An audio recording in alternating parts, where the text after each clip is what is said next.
तो आदाब, नमस्कार, गुड इवनिंग, सत श्री अकाल। एक बार फिर आप तमाम लोगों का स्वागत है क्राइम तक की कहानी के इस एपिसोड में। उम्मीद है पूरी फैमिली अच्छी होगी, अपना और अपनों का ख्याल रख रही होगी।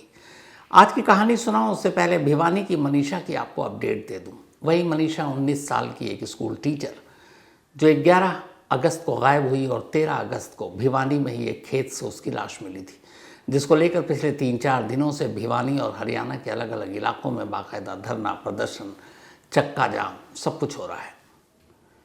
और इसकी वजह ये थी कि लोगों का मानना था पुलिस ने इस केस में लापरवाही बरती, 24 घंटे तक मिसिंग कंप्लेंट दर्ज नहीं की, और फिर जब लाश मिली तो परिवार वालों और बाकी लोगों का इल्ज़ाम था कि पुलिस सच्चाई को छुपा रही।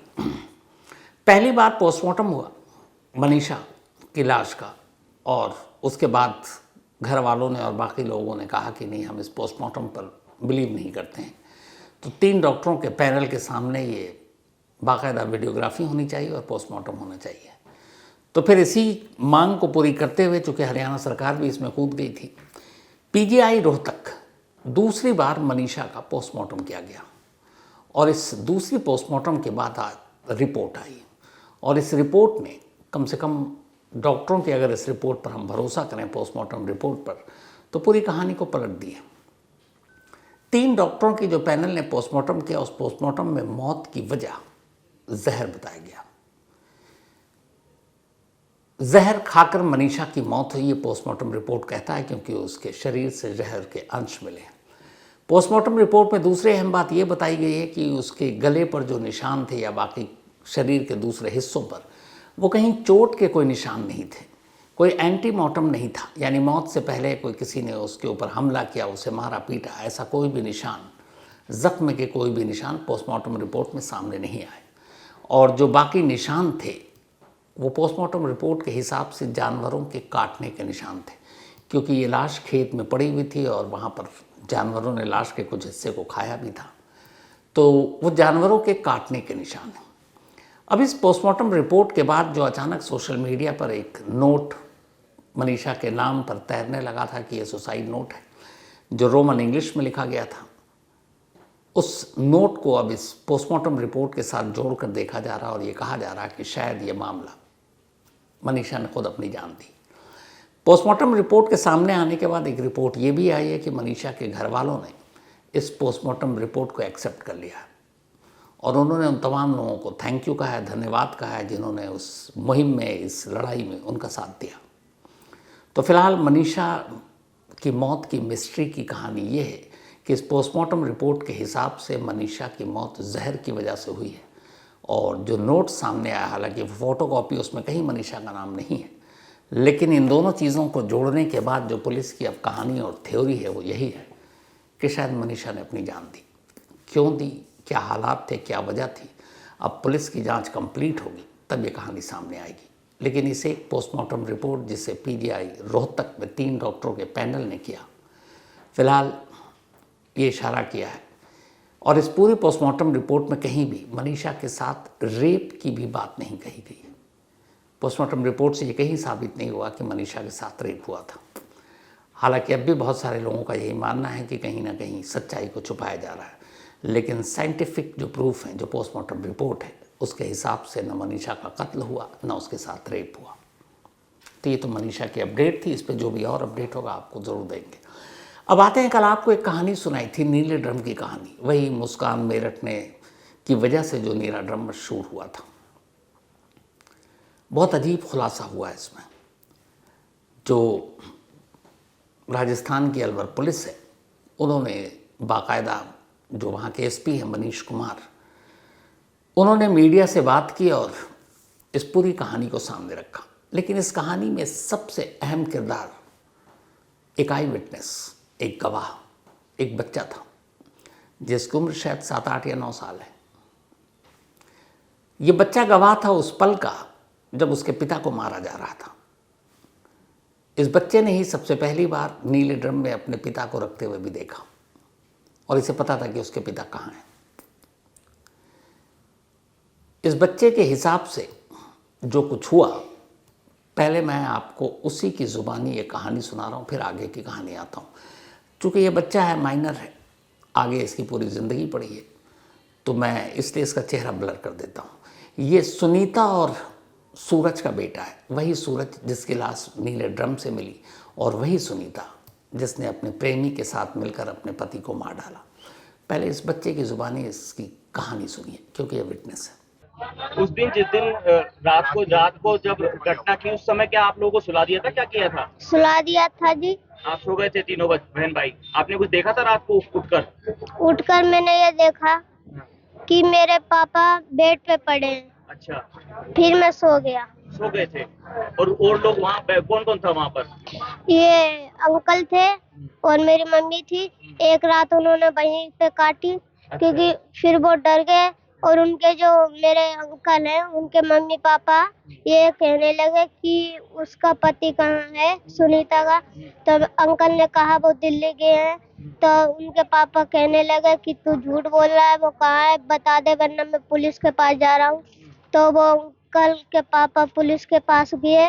तो मेरे ये अंकल मेरी मम्मी को और मेरे गोलू, एक मेरी बहन है छोटी सबसे, और इसको और मेरे को बैठा के वो गए वो भट्टे पे, जहाँ पर कुछ साल पहले सुबह बेटा वो ड्रम कहाँ से लेके आए थे? वो नीला ड्रम कहाँ से लेके आए थे वो? दरअसल पानी उसमें भरा जाता था, पानी घर के का पानी भरते थे। हाँ। अच्छा, तो उसका पानी फेंक के उसको कमरे में लगाया, पापा की बॉडी को उसमें डाला और फिर रसोई में रख दिया। रसोई में रख दिया था। अच्छा, उस समय आप लोग वही देख रहे थे? आपने नहीं। बोला नहीं कुछ? मैंने बोला कि ये क्यों कर रहे हो, तो कहीं आपका ये पापा मर गया। अच्छा, फिर आप कह रहे थे आपको मोबाइल देकर गेम देखने के लिए, वीडियो देखने के लिए भेज दिया। किसने दिया था मोबाइल? किसका मोबाइल था वो? वो मेरे अंकल का। अच्छा, अंकल ने मोबाइल देकर क्या कहा? कहा बेटा तू इन्हीं पे देखते रहे फोन। अच्छा, तब मैं दरअसल पेशाब करने के लिए गया था, तब मैंने देखा ये। उस दिन रात को क्या हुआ था? मेरे को नहीं पता, मैं सो रहा था। आपको सुला दिया था बच्चों को, सबको, तीनों बहन भाइयों को? अच्छा, वो जो था, जो आपके मकान मालिक था, वो घर में आता था क्या पहले? वैसे तो एक दो दिन आ जाते थे और वो काम पे जाते थे वैसे। काम पे जाते थे। तो क्या वहाँ बैठ के आपके पिताजी और उनको वो शराब पिलाता था क्या, उनको सबको? नहीं, मेरी मम्मी ये 2 पैक पी थी और अंकल ने, जिनने मेरे पापा को मारा है, उनने बहुत ज्यादा पी ली थी और पापा ने भी बहुत ज्यादा पी थी। और मेरी मम्मी को पापा मारने जा रहे थे, तो ये अंकल ने मेरी मम्मी की जान बचाई थी। और तब ये मेरे पापा कह रहे थे अगर तू इनको नहीं अगर बचाएगा तो मैं तेरे को भी मार दूंगा। तब अंकल ने मजबूरी में आके तब इनको मारा, मेरे पापा को। तो बेटा ये जो मतलब पापा पहले भी करते थे क्या परेशान कभी मम्मी को? जी मारते थे? हाँ, मेरे मम्मी को बीड़ी पी पी के हाथ जला रहे थे, बहुत कुछ इतना मारते थे, मेरे को भी मारते थे। गर्दन पे ब्लेड मार दिया मेरे। कहाँ वो मारा? ये अच्छा, ये ब्लेड कब मारा था ये? 15 अगस्त को ही। तब मेरी मम्मी ने कहा आप क्यों सब करते रहते। तब मेरे पापा मम्मी को बहुत मारे, तब नीचे से आए अंकल। अच्छा बेटा, आप लोग ये जो घटना हुई, अगले दिन सुबह फिर आपको लेके वहाँ क्यों गए थे? आप लोग कहाँ गए थे आप? हम लोग एक भट्टे पे गए थे। क्यों गए? क्या कह रही थी? दरअसल मेरी मम्मी कुछ नहीं गई, दरअसल हम एक भट्टे पे गए तो मेरे जो अंकल हैं उनकी एक लेबर आई थी, अच्छा, जो सूर्य भट्टे पे वो मुनीमगिरी करते थे। अच्छा, तब एक लेबर आई थी, बहुत साल रुकी वहाँ पर, उनसे उनकी जानकारी थी। अच्छा, तब उन्हीं के पास हम लोग गए। तब भट्टे वाले मालिक ने पुलिस चौकी पे फोन किया, तब पुलिस हम लोगों को उठा के चौकी पे गए लाई। कैसे थे? बाइक से गए थे यहाँ से या बाइक बस से? बाइक से। बाइक, अंकल की बाइक थी। अंकल क्या आपके घर आते थे क्या पहले भी कमरे पे? कभी कभी आते थे। कमरे पे। अच्छा, जिस दिन रात को उन्होंने शराब पी रहे थे, उस दिन दूसरे दिन पापा कितने बजे तक बेड पे रहे? वो मेरे ख्याल से 8-9 बजे तक रहे। उसके बाद मेरे को अंकल ने फोन दिया, मैं देखता रहा। तो इस बच्चे की कहानी आपने सुन ली, अब पूरी कहानी आपको सुनाता हूँ। जब 1.5 महीने पहले सूरज अपने परिवार को लेकर शाहजहांपुर यूपी से राजस्थान पहुंचा, तब उसकी मुलाकात जितेंद्र से हुई थी, जो इसी ईंट भट्टे में एक मैनेजर या कैशियर या फिर आप कहें इंचार्ज के तौर पर काम कर रहा था। और वहीं सूरज की पत्नी सुनीता से उसकी दोस्ती हुई और प्यार हो गया। फिर ये लोग बारिश की वजह से घर लौटने लगे। उसने कहा तुम मत जाओ, मुझे दूसरा काम दिलाते हैं, मेरे घर पर रहो। और ये अपने घर पर बतौर किराएदार इस पूरे परिवार को उठा कर ले आए। लेकिन मन में कुछ और चल रहा था। वो चाहता था सुनीता हमेशा उसके पास रहे। अब ऐसी चीज़ें छुपती नहीं हैं। धीरे धीरे उसने सूरज को खूब शराब पिलानी शुरू कर दी। ये सारी चीज़ें आपको कल कहानी सुनाई है। अब जब घर आ गए और जब ये घर पे रहने लगी सुनीता और सूरज और उसके तीनों बच्चे, तो अब जितेंद्र का ज़्यादा फ्रिक्वेंटली मिलना जुलना शुरू हो गया, क्योंकि वो नीचे रहता है, वो छत वाले कमरे में रहते हैं। और उसे पता था सूरज की कमज़ोरी शराब पीना, तो वो अक्सर उसके साथ बैठकर शराब पीता। फिर उसे लगता कि सूरज नशे में है, तो वो दिन में कई बार सुनीता से मिलने के लिए जाता। लेकिन इत्तेफाक से सूरज को ये बात पता चल गई। सुनीता और जितेंद्र के रिश्ते के बारे में वो जान गया। इधर बच्चे भी अब थोड़े थोड़े बड़े हो रहे थे, होशियार थे। आपने इस बच्चे को सुना, इसकी बातचीत से समझ में आता है कि ये समझदार बच्चा था। तो जब भी सूरज बाहर होता या किसी काम पर होता, तो जितेंद्र जब घर आता, सुनीता से मिलता, तो बच्चे उस पल के गवाह होते। और कई बार उन्होंने अपने पापा यानी कि सूरज को ये बात बताई। अब धीरे धीरे सूरज को अपनी पत्नी और जितेंद्र के रिश्ते के बारे में पता चलना शुरू हो गया। जब ये पता चलना शुरू हुआ तो उसने सुनीता की पिटाई करनी शुरू कर दी। वो अक्सर शराब पीता, सुनीता को पीटता, कई बार मारता, कई बार जान से मारने की धमकी देता। कई बार ये बच्चे विटनेस हैं कि जब वो उसकी माँ को मार रहा होता, कई बार ब्लेड से भी मारा। अब ये सच्चाई का सामने आना और फिर सुनीता की पिटाई, इससे सुनीता तंग आ गई। एक रोज़ उसने जितेंद्र से बात की। उसने कहा इसका कोई हल निकालना चाहिए। फिर दोनों ने तय किया कि क्यों ना सूरज को रास्ते से हटा दें। अब दोनों की रजामंदी थी। एक पत्नी अपने पति को रास्ते से हटाने के लिए तैयार हो गई और प्रेमी ये चाहता था पति रास्ते से हट जाए तो फिर रोकने वाला कोई नहीं, टोकने वाला कोई नहीं। लेकिन अब कैसे, इसके ऊपर इन्होंने बहुत प्लान किया। सबसे आसान उन्हें यह था कि कभी भी इसे शराब पिला दो, ये धुत हो जाता है, आसानी से मार सकते हैं। लेकिन कब, कहाँ, कैसे सोचते रहे। 10 अगस्त के आसपास की बात है। आखिरकार इन्होंने मेरठ की मुस्कान वाला तरीका अपनाने का फैसला किया। आजकल गांव-गांव तक खबरें पहुंच जाती हैं, सोशल मीडिया का दौर है। उन्हें मुस्कान और उस ड्रम के बारे में कहानी मालूम थी। और ये आइडिया इसलिए आया क्योंकि जितेंद्र के घर जो उसके पिता थे, उनकी ईंट की भट्टी थी, तो वहाँ इस तरह के ड्रम का बहुत यूज़ होता था पानी के लिए। और इत्तेफाक की बात यह कि सारे नीले ही रंग के ड्रम थे, तो कहीं और ज़्यादा कनेक्ट हो गया मुस्कान की कहानी से। फिर 10 अगस्त के आसपास सुनीता ने एक दिन प्लान बनाया और जाकर मिथिलेश, जो जितेंद्र की माँ, मकान मालकिन, उनसे कहा कि ऊपर पानी आने में दिक्कत होती है, हम पानी स्टोर करके रखना चाहते हैं, घर में बहुत सारे आपके ड्रम हैं, एक ड्रम हमें दे दीजिए। मिथिलेश को लगा इतने सारे ड्रम में क्या फ़र्क पड़ता है, उन्होंने एक ड्रम दे दिया। वो ड्रम ऊपर उठा कर लाई और उसमें सच में पानी डाला। पानी भरा, स्टोर करके रखती रही और अब इंतज़ार करती रही किस दिन क्या। 15 अगस्त की तारीख आ गई। देश आज़ादी मना रहा था। आज़ादी मनाने के बाद अब शाम हो चुकी थी। आज़ादी के दिन ख़ास जितेंद्र ने आज़ादी के जश्न के नाम पर सूरज को बिठाया और कहा चलो आज पार्टी करते हैं।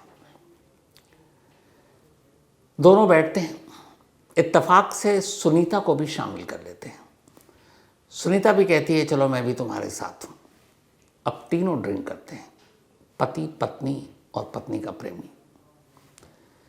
अब इसी ड्रिंक के दौरान जैसे ही सूरज को कुछ नशा चढ़ता है, वो जितेंद्र के सामने ही सुनीता को पीटना शुरू कर देता है, वही पुरानी बात लेकर। उसे गुस्सा भी था, लेकिन जितेंद्र को कुछ नहीं कह रहा, क्योंकि पता है कि ये मकान मालिक भी है, नौकरी भी दे रहा है, तो गुस्सा कमज़ोर पर उतार रहा है।